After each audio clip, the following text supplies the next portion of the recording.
Any matter pending before the court it should not be discuss on the floor of the house ಅಂತ ಒಂದು rule ಇರ್ತದೆ. ಅವನ್ನೆಲ್ಲ ನೋಡ್ಕೊಳ್ಬೇಕಾಗುತ್ತೆ. ನಾನು ನೋಡ್ಕೊಂಡು ಅವನ್ನೆಲ್ಲ ಮಾಡಿ ಕೋರ್ಟ್ ಅಡ್ಡ ಬರ್ಲಾರ್ದಂಗ ಅಥವಾ ಕೋರ್ಟಿಗೆ ಏನಾದ್ರು ನಾವು ಇದು ಮಾಡಿದ್ರೆ ಏನು ಹಕ್ಕುಚ್ಯುತಿ ಅಲ್ಲೇ ಆಗೋದು. ಸಂಪೂರ್ಣವಾಗಿ ಇದನ್ನ ಸ್ಟಡಿ ಮಾಡಿ ಇದ್ರ ಬಗ್ಗೆ ಯಾವುದೇ ರೀತಿಯಿಂದ ಯಾರಿಗೂ ಸಮಸ್ಯೆ ಬರಲಾರಂತ ಕಾನೂನು ಮುಂದೆ ಏನು ಮಾಡೋಣ ಕಾನೂನು ಮಾಡ್ತೀವಿ.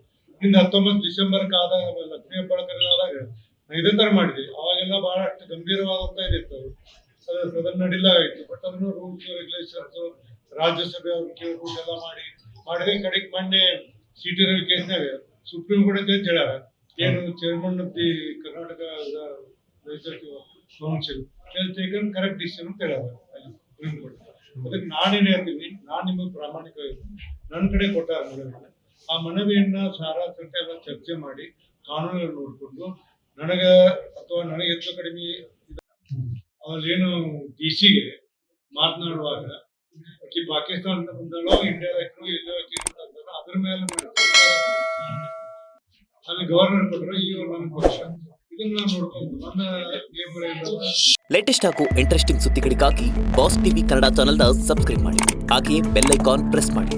ಇದರ ಜೊತೆಗೆ ಫೇಸ್ಬುಕ್, ಇನ್ಸ್ಟಾಗ್ರಾಮ್, ಎಕ್ಸ್ ನಲ್ಲೂ ಮಿಸ್ ಮಾಡದೆ ಫಾಲೋ ಮಾಡಿ.